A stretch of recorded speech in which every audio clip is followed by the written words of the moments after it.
So yun mga ropa, merong nag-send sa atin itong videos na ito, pakipanood muna. Possible ba yun na pag may girlfriend ka, hindi ka na masiseksihan o magagandahan sa ibang babae? May kasi, syempre, parang may mata naman tayo to appreciate things din, di ba? As long as secure naman siguro yung ako dun sa relationship namin and wala naman ako masamang intention dun sa pagla-like ng picture, I think wala namang dapat ikabahala dun. Kaya lang kung ayaw ng partner mo. Kung ayaw, edi bibigay ko. Hindi naman mahirap yun eh. Oh, tama. So yun, well, ayoko sanang pag-usapan to or ayoko sanang bigyan ng komento dahil for me, it's very petty na pag-aawayan nyo yung pagla-like ng boyfriend mo or ng girlfriend mo.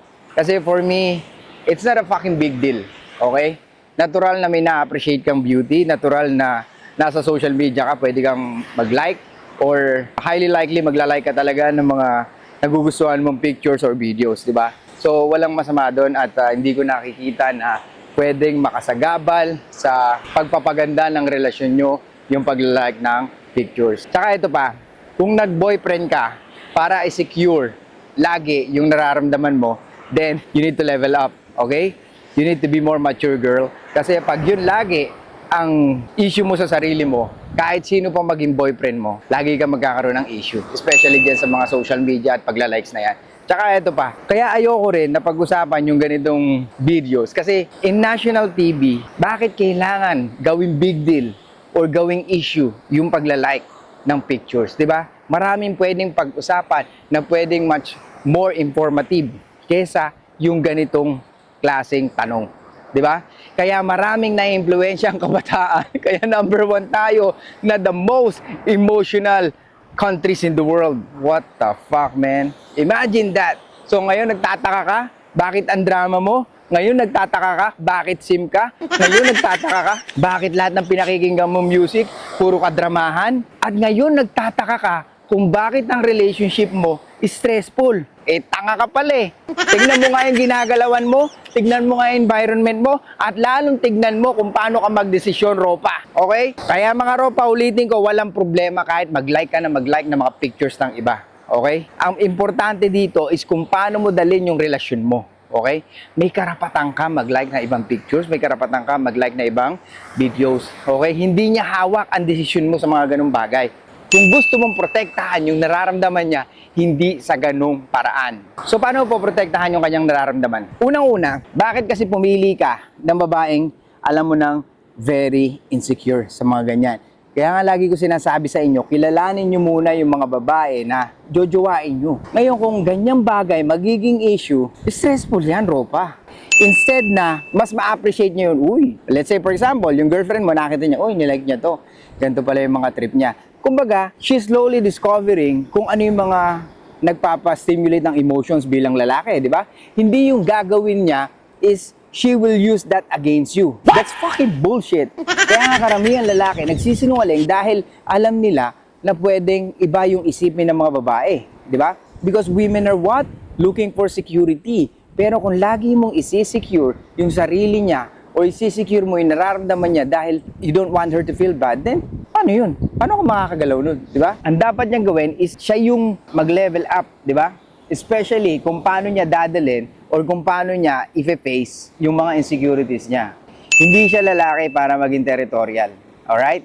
Women are more sexy, more attractive if they are very submissive, if they are very feminine. Di ba? Pero kung ang relationship nyo tatakbo dahil sa insecurities niya, well, mag-isip-isip ka, ropa. Kasi napaka-stressful niyan. Uulitin ko, yung mga ganitong usapan, especially sa television, hindi dapat talagang binibigyan ng importansya. Kasi nga, napaka-petty ng mga ganitong bagay. Napaka-alit eh, di ba? Maraming dapat pag-usapan na informative things, di ba? Kumbaga, maraming pwedeng itanong na mas beneficial kaysa sa ganito na paano pag nagla-like yung ano mo, yung boyfriend mo o yung girlfriend mo na ibang picture. So? Diba? Pero alam ko naman pinopoint dito. Ang pinopoint dito is yung lalaki nagla-like na ibang pictures ng babae, di ba? Which is normal. Pero kung ang babae, sa babae kasi ma-pride yung mga yan, di ba? Ayaw nila, sabi ko nga sa'yo, di baling, maging single na mahabang panahon, wag lang umamin sa nararamdaman nila. Ganun ang mga babae, mga ropa. Never mo silang mapapaamin sa kung anong totoong nararamdaman nila, pero may mga hint yan. Kaya nga dapat, may balls din kayo to crack the code. Hindi pwede na puro siya hintayin mo na may gagawing way para umamin siya sa'yo. Okay? Nandyan ka to make her feel soft. Nandyan ka para palambutin ang matigas niyang puso na matagal nang ganun siya. Okay? Let's say maraming bitterness. Kaya alam mo, maraming bitterness ng babae. It's because of their decision in life. Why? Sa dami ng kinakausap niya mga yan, for sure, at some point, meron makakalusot ng mga lalaki. Pero yung mga nakalusot na lalaki, pag nakita niya na, okay, marami ka palang kausap, biglang nawawala yung mga lalaki, di ba? Or biglang nang-go-ghost yung mga lalaki, or biglang nawawala ng gana yung mga kalalakihan na yun. So, anong mangyayari? Magiging bitter siya, di ba? At ikaw ang masama sa kwento pag nangyari yun, tropa. At yun na nakakalungkot. Because of their pride, they're trying to hold something na ayaw nilang ibaba, na hindi nila alam na mas attractive sa kanila yung sabihin nila na gusto kanila. Di ba? Kasi parang, oh my God, really? Sure ka ba dyan? Di ba? Yung parang ganun yung mararamdaman mo eh. Kaso, the problem is, because of the social fucking media and because of the society, giving them power na dapat they need to act like they are tough, diba? Or they don't need a fucking man. And that's very fucking wrong, diba? Tumingin ka sa kapaligiran, especially sa kalsada, especially sa constructions. Ano makikita mo? Puro kalalakihan. Tumingin ka sa mga taxi driver, grab driver, punta ka sa mga lalamove driver. Lahat yang mga yan, puro kalalakihan. But they always fucking say they don't need a fucking man. That's very stupid. Okay? So mga ropa, balik tayo. Yung mag-likes ka ng photo ng babae is very fucking normal. Okay? Because you show appreciation. Tayo ang market eh. Diba? Tayo magsasabi kung maganda sila or hindi. Kaya hindi nila pwedeng sabihin na they are 6, they are 7, they are 8, they are 9. No, it's not. Ladies, kami po ang magsasabi kung anong category nyo at kung anong rank nyo. Okay? So sa relationship, merong relationship category. And of course, merong for sex only category. Okay? Yan yung mga sinasabi ko sa inyo matagal na. Since last year pa mga ropa, lalo na nung nag-start tayo. Pucha, ang dami doon, panoorin nyo uli or ulit-ulitin nyo. Kaya nga, I'm thinking to post our video sa Facebook para at least mapanood nyo ulit. Kasi yung iba na tinatamad mag-click eh. And I totally understand na nakakatamad naman talaga mag-click or maghanap. Kaya nga, ipopost natin yung mga videos doon sa Facebook. Wait lang kayo mga ropa para at least mapanood nyo ulit. And di na kayo maghahanap pa doon sa YouTube natin. Pero syempre, sa YouTube natin much better kasi mas kompleto doon. Okay? So yun, pagla-likes ng pictures, hindi talaga big deal. Ang gumagawa ng ka-big dealan yan is, tandaan nyo ang mga babae, kung ano ang ginagawa ng kapwa niya babae, gagawin din niya. Kaya nga, kung ikaw marunong kang mag-lead ng babae mo or ng girlfriend mo, pag nakita yun ng mga kaibigan niya, especially in a relationship or maybe they are single, gagayahin at gagayahin siya. Lalo na kung nakikita na masaya siya habang may boyfriend siya or habang nasa relationship siya. Kaya mga ropa, iwasan nyo yung mga gantong videos, iwasan nyo yung mga ganitong pinapanood nyo. Kasi honestly, puro kadramahan to. Okay? Or puro kaaklaban. Di ba? Please, don't be a fucking soft. Be a fucking man. Okay? Yung ganitong type of relationship, alam nyo hindi pwede sa atin. Kaya dapat, ligwakin nyo na. Or wag nyo na ituloy pa. Kasi, hindi makaka-add ng value sa buhay mo to along the way. Lalo na kung meron kang purpose sa buhay mo. At lalo na kung priority mo yung purpose mo sa buhay mo. Okay? Hindi natin obligasyon na laging protektahan ang kanilang nararamdaman. Sa kabila ng pagbibigay mo ng provision at protection sa kanila, they still need to do their job para protektahan ang sarili nila sa mga ganung bagay. And I don't see fucking wrong. Ulitin ko, walang mali sa pagla-likes ng photo. Hindi ibig sabihin ni-like mo yun, gusto mong jowain, gusto mong bembangin, or gusto mong syutain. Diba? Or gusto mong diskartehan, or gusto mong yayain.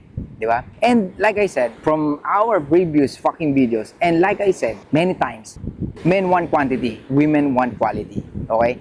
We are fucking quality if we are in a relationship. Why? Because she chose us over those guys na dumidiskarte sa kanya. So, ibig sabihin, we are providing different. Gets? And kung alam mo na mas kaya mong magbigay ng value sa kanya kumpara sa mga naging lalaki niya or mga nakausap niya before, then you don't need to fucking be afraid.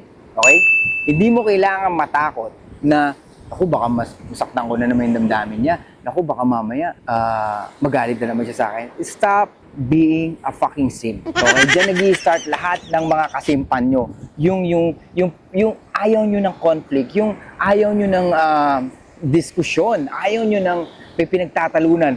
Tanga ka pag ganyan ka mag-isip, ropa. Dahil unang-una, ang relasyon umiikot sa discussion, sa diskusyon, at sa conflict. At dyan tumitibay at mas nagkakaintindihan kayo kung ano yung gusto mo at gusto niya pag merong conflict. Ngayon, kung iiwasan mo yan, there's no such thing as smooth relationship. That's very fucking myth na sinasabi na, hindi, ba't kami, hindi naman kami nag-aaway. That's bullshit. O di kayo na.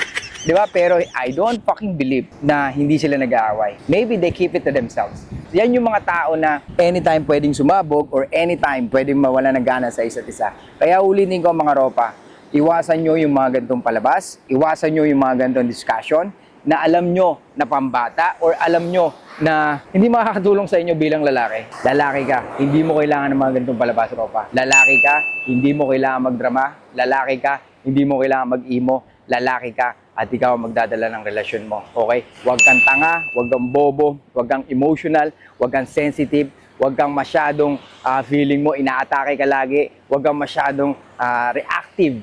Yan ang hirap sa mga kalalakihan eh. Masyadong reactive, masyadong pag tinanong mo, ano ka agad?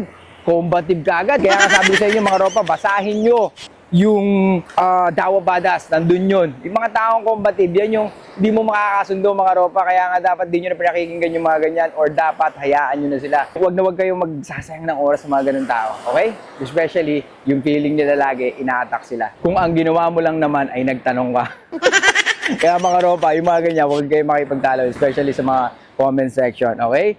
Well, pwede mong atakihin or pwede kang makipag-argue sa mga sinasabi niya, pero pag inaatake ka based sa physical mo, sa appearance mo, or sa mga sinasabi mo na ganito na ganyan, may mga tao sasabihin mali yung sinasabi mo. O sige, patunayan mo, alin doon, di ba?